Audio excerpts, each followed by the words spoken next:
जळगावमधील जागृत गुरुदत्त देवस्थानात भाविकांच्या रांगा लागलेल्या पाहायला मिळतात। दत्त जयंतीनिमित्त भाविकांची दर्शनासाठी मोठी गर्दी पाहायला मिळाली आहे। आज संपूर्ण राज्यभरात दत्त जयंतीचा उत्साह पाहायला मिळतोय। भाविकांची दर्शनासाठी गर्दी पाहायला मिळते।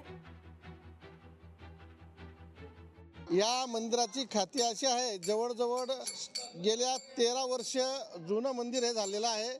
ज्या टायमाला आम्ही मंदिराची पूजन केले, जागेची पूजन केले मंदिर बांधण्यासाठी, आज आम्ही पूजन केले आणि सकाळी जेवढ्या जागे आम्ही मंदिराची आखलेली होती त्या जागेवर ऑटोमॅटिक हजारो औदुंबराचे वृक्ष हे प्रकट झालेले होते। म्हणून या मंदिराला आम्ही जागृत असे नाव ठेवलेले आहे। भाविक या ठिकाणी खूप मोठ्या संख्येने येतात, आपली मन्नत मानतात आणि त्यांची मन्नत या ठिकाणी पूर्ण होते, अशी या मंदिराची ख्याती आहे। लोकशाही मराठी ऐका, पहा, जागरूक रहा।